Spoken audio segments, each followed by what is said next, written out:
history in the making. They tried to threaten us and even smear us with those old stereotypes. But we did not bend and we did not break.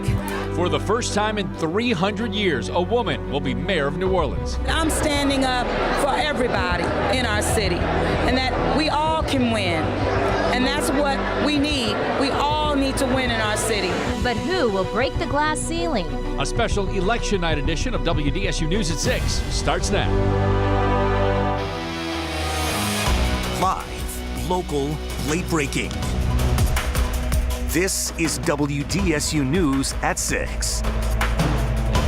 Right now at 6, polls close in 2 hours. You do have time left to cast your ballot in New Orleans runoff elections. Thank you for joining us for this special edition of WDSU News at 6. I'm Scott Walker. And I'm Sela Kim. We have live team coverage tonight on the mayor's race. We'll hear from Travers Mackle, who is covering the Charbonnet campaign, in just a moment. But first, WDSU anchor Gina Swanson is live at the Cantrell watch party tonight. Gina?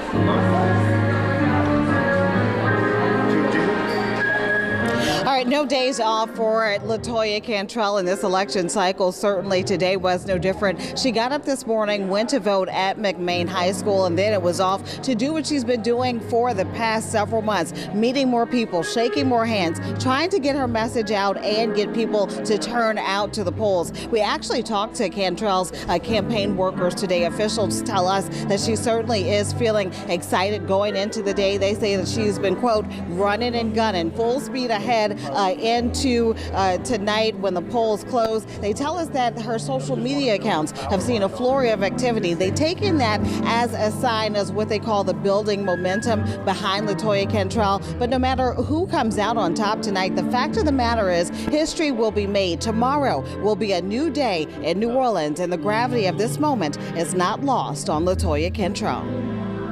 This is a big day for me, for the city of New Orleans. You know, we're a city who our people love, and I'm just feeling it everywhere that I go. And it's special, you know, that's why this city is special, and that's why I want to serve as its next mayor. Now, officials tell us that even though Cantrell has had a double-digit lead in the polls, they certainly aren't taking anything for granted. They say that they are proud of LaToya and the way that she has run this race. That's because they say that they let LaToya be LaToya, and that means really getting out there and connecting with people. And it's those personal connections they believe will propel them to victory tonight. Reporting live from the Cantrell campaign, I'm Gina Swanson. Back to you. All right, Gina, thank you. The last UNO poll shows LaToya Cantrell in the lead, but her opponent Desiree Charbonnet is not giving up the fight. WDSU's Travers Mackle continues our team coverage from the Sheraton Hotel. Travers. That's right, Saul. Despite what recent poll numbers show, Desiree Charbonnet and her camp here at the Sheraton very confident. They believe that this race will be close, and they feel that in the end, they can still win this election. Now, check out this video. Charbonnet cast her vote uptown today. The former judge then canvassed the entire city, we're told. Gentilly, Lakeview, Uptown, Broadmoor. She was hitting as many areas as possible, trying to get her message out that she feels she will be tough on crime, bring affordable housing to the city, and as she says, fix the problems at the Sewage and Water Board. But this has been a rough election. $500,000+ have been spent by PACs or political action committees attacking Desiree Charbonnet, the former judge. She says almost all of the allegations, if not all the allegations, are completely unfounded. She has hit back in recent days during debates attacking her opponent LaToya Cantrell on that credit card controversy at City Hall. That includes LaToya Cantrell. And once again, they are very confident here despite what recent poll numbers show. Listen to what Desiree Charbonnet had to say a few hours ago when we caught up with her. I think I'm going to win. What? I've worked hard. I think the people have finally started to realize that they need a candidate who is going to represent the city, all of the city, who is prepared for this job, who has the qualifications, the experience that I have. You know, I've been running public offices for 20 years. I've done that with honesty, integrity. There's been no issues with anything in terms of management. So, and you know, the ideas and the platform that I've put forth. Desiree Charbonnet was widely considered the front runner when she announced she was going to run for this race last spring. But as we know, she ran second in the primary. She has raised a lot of money, almost $2 million, and picked up several key endorsements, including the district attorney Leon Cannizzaro, and in what's a very uncommon move, she has the backing of both U.S. congressmen who represent New Orleans. Steve Scalise, Republican, has endorsed her, as well as the Democrat Cedric Richmond. And once again, they feel, despite what poll numbers show, that this race tonight will be very close. For now, we're live downtown. I'm Travers Mackel, WDSU News. Travers, thanks. Of course, the mayoral race isn't the only thing on the ballot. New Orleans East in the lower 9th Ward are choosing between a newcomer and an incumbent for city council. WDSU's Juliana Mazza joins us live with the latest on the District E race between Cindy Wynn and the incumbent James Gray. Juliana? Yeah, Scott, that race is expected to be a close one. We're here live inside the Household of Faith. It's one of the polling centers here in the East. People are still sort of trickling in before the polls close at 8 o'clock. But before that, earlier today, we caught up with both candidates, incumbent James Gray and challenger Cindy Wynn. Cindy was meeting with voters and supporters over at a brand new restaurant in the East, Blaze Bistro. Wynn's been a community activist in the East for the last 16 years. If elected, she would be the first Vietnamese American to serve on the city council. She's hoping to take the seat from James Gray, who was out campaigning in front of the Winn-Dixie on Chef. He served on the council for about 5 years now. Here's what the two had to say before the polls close. There's over 90,000 people in District E, and people are saying that, you know, our leader is not listening to us.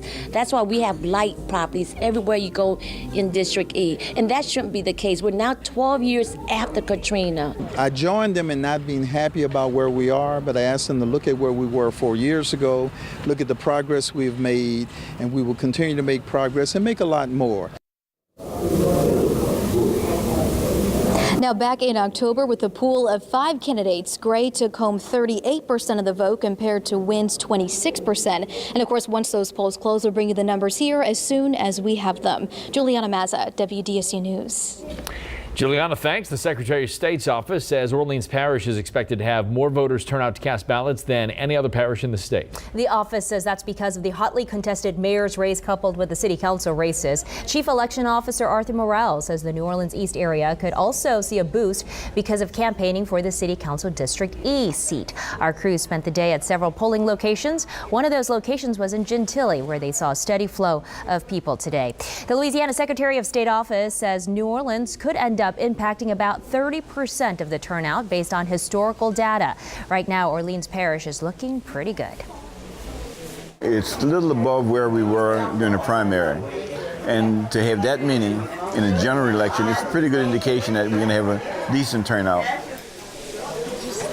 The Louisiana Secretary of State's office says 24 parishes will only have the treasurer's race on the ballot. 32 parishes will also have local propositions, but only 8 parishes have local candidate races. Hey, also on the ballot, a change to the city's charter that will allow New Orleans officials to save for a rainy day. The plan is to add 5% of the city's operating budget to the stockpile every year and only use it for an emergency. Withdrawals would require a 2/3 vote from City Council. City of New Orleans has $50 million in the savings so far.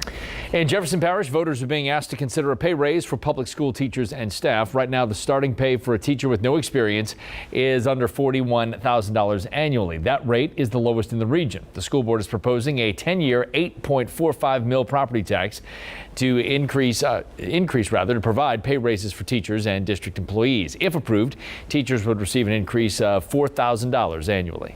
In the race for state treasurer, Democrat Derek Edwards is taking on Republican John John Schroeder. Schroeder is running on his legislative record as a fiscal conservative. Derek Edwards says he is more qualified to be treasurer, citing his accounting and law degrees. Polls close at 8 o'clock tonight. Make sure you bring an ID when you cast your ballot. If you're in line at 8, you still are legally entitled to cast your vote, so make sure you do. If you're unsure about where to vote, there's a link right now in the WDSU app and on our website, WDSU.com. Just click the Politics tab.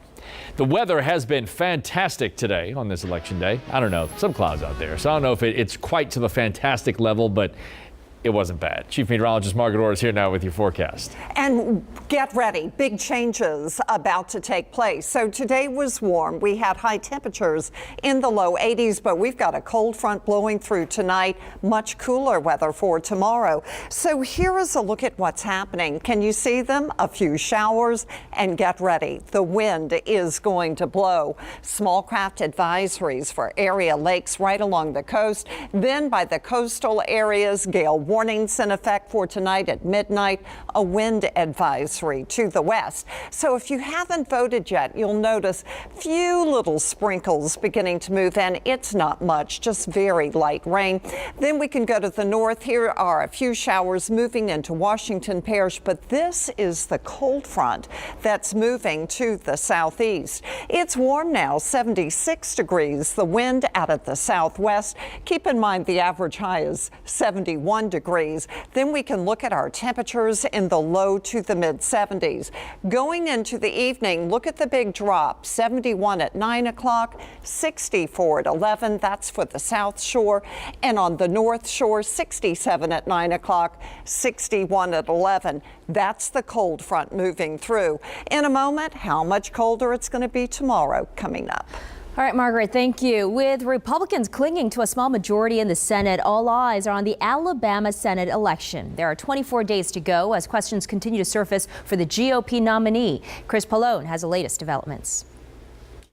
In the Alabama Senate race, even religious leaders are picking sides. Days after a group of pastors rallied in support of Republican nominee Roy Moore. We ask to be continually transformed in and by and through that holiness. Another group of pastors called on him to drop out. He is an extremist Christian whose hateful rhetoric, harmful policies, and abuses of power are perversions of Christianity. Yes, make it plain now. Now, to watch the news, if you lived outside the state, you might think that the extremist voice of Roy Moore represents the only voice of Christianity in Alabama. But we know better. In the past 9 days, at least 9 women have made accusations against Moore, claiming inappropriate behavior decades ago, ranging from unwanted romantic pursuit of teenagers to sexual assault. Moore denies it all and questions the timing and motivations of the women who have come forward. Even after all the attacks against me, against my family, against the foundation, and now against my husband, he will not step down. While a Fox News poll this week showed Democrat Doug Jones surging to an 8-point lead, the support of Moore's ardent backers is unwavering. Doug Jones is going to vote wrong and Roy Moore is going to vote right. We need to make sure that we keep the big picture in our minds as we vote on December the 12th.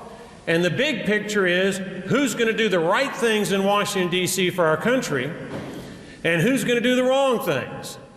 I can't vote for Roy Moore. This week, Jones, the Democrat, launched an ad featuring Republicans who support him, but he's mostly avoided talking about the controversy engulfing his opponent. There's a new dynamic in the race now, but I think it's a bigger dynamic than just Roy Moore. Sources tell NBC News Jones has raised about $250,000 a day since the allegations against Moore broke. It's a statewide race with big national implications. Chris Pallone, NBC News, New York. Next at 6, a mother takes the fight against opioid addiction to the streets. What motivated her to start a nonprofit focused on the epidemic. Plus, a key seat on the city council up for grabs tonight. We take a look at the candidates running for District B.